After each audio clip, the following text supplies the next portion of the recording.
ശബരിമലയ്ക്ക് ശേഷം ലോകത്തെ മഹാക്ഷേത്രങ്ങളിലൊന്നായി വിശേഷിക്കപ്പെടുന്ന ശ്രീ പത്മനാഭസ്വാമി ക്ഷേത്രം പിടിച്ചെടുക്കാനുള്ള നടപടികൾ സർക്കാർ തലത്തിൽ തകൃതിയായി നടക്കുന്നു. പത്മനാഭസ്വാമി ക്ഷേത്ര ഭരണത്തിന് 8-അംഗ സമിതിയെ നിയമിക്കാമെന്ന് സംസ്ഥാന സർക്കാർ സുപ്രീം കോടതിയിൽ നൽകിയ നിർദ്ദേശം വളഞ്ഞ വഴിയിലൂടെ ക്ഷേത്രം പിടിച്ചെടുക്കാനുള്ള നീക്കമാണെന്ന് വ്യക്തമാണ്. 5 അംഗങ്ങളും എക്സിക്യൂട്ടീവ് ഓഫീസറും ഉൾപ്പെടെ 6 പേരെ നിയമിക്കുന്നത് സംസ്ഥാന സർക്കാരാണ്. മന്ത്രിസഭയാണ് ഇവരെ തിരഞ്ഞെടുക്കുന്നത്. രാജകുടുംബാംഗം, തന്ത്രി എന്നിവരാണ് മറ്റംഗങ്ങൾ. 8 അംഗങ്ങളിൽ 6 പേർ സർക്കാരിന്റെയും ഭരിക്കുന്ന പാർട്ടിയുടെയും താൽപര്യം സംരക്ഷിക്കുന്നവർ ആയിരിക്കുമെന്നത് ക്ഷേത്രഭരണം കൈപ്പിടിയിലാക്കുകയാണ് ലക്ഷ്യമെന്ന് മറയില്ലാതെ വ്യക്തമാക്കുന്നതാണ്. അതായത് ഇതും സമാന്തര ദേവസ്വം ബോർഡായിരിക്കും.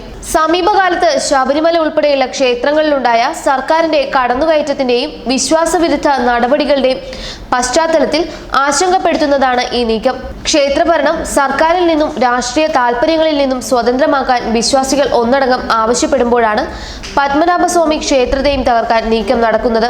ഭക്തജനങ്ങളുടെ പ്രതിഷേധം കണക്കിലെടുക്കാതെ ദേവസ്വം ബോർഡുകൾ ക്ഷേത്രം ഏറ്റെടുക്കാനുള്ള നീക്കം ഒരു വശത്ത് നടത്തി വരികയുമാണ്. ക്ഷേത്രം ഭരിക്കേണ്ടത് സർക്കാരുകളല്ലെന്നും വിശ്വാസികളാണെന്നും 2 ദിവസം മുൻപ് സുപ്രീം കോടതി അഭിപ്രായപ്പെട്ടത് സർക്കാരിന്റെ കണ്ണു തുറപ്പിച്ചില്ല. എന്നിട്ടും വിശ്വാസികൾക്കെതിരായ വെല്ലുവിളി അവസാനിപ്പിക്കാൻ സംസ്ഥാന സർക്കാർ തയ്യാറായില്ല എന്നതാണ് ഇവിടെ രസകരം. യഥാർത്ഥത്തിൽ ശ്രീ പത്മനാഭസ്വാമി ക്ഷേത്രഭരണം പിടിച്ചെടുക്കാനുള്ള നീക്കം വർഷങ്ങൾക്ക് മുൻപേ CPM ആരംഭിച്ചതാണ്.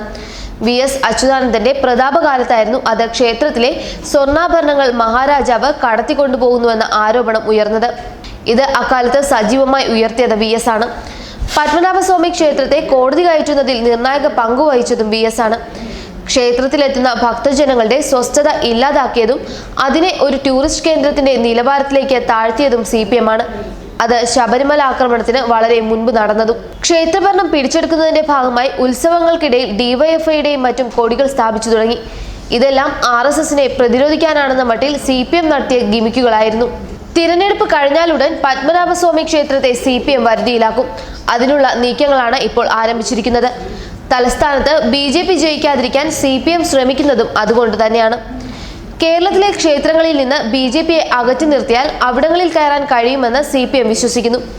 BJPയുടെ വിശ്വാസ രാഷ്ട്രീയമാണ് ഹിന്ദു വിഭാഗത്തിനിടയിൽ കയറി ചെല്ലാനുള്ള കുറുക്കുവഴിയെന്നും CPM വിശ്വസിക്കുകയാണ്. ഇനി പത്മനാഭസ്വാമി ക്ഷേത്രത്തിൽ ദേവസ്വം പ്രസിഡന്റിനെ പോലുള്ള ഏതെങ്കിലും പാർട്ടി കുഴലൂത്തുകാരെ നിയമിക്കും.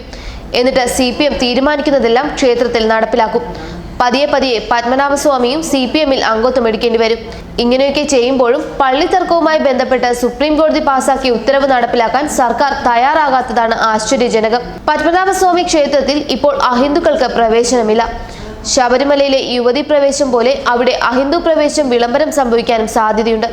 അതൊരു തെറ്റല്ല, എന്നാൽ ഒരു ആചാരമാണ്. ആചാരങ്ങളെ പൊളിച്ചെഴുത്തുന്നതിനേക്കാൾ പ്രാധാന്യം പട്ടിണി മാറ്റുന്നതല്ലേ? ന്യൂസ് ഡെസ്ക് മലയാളി വാർത്ത.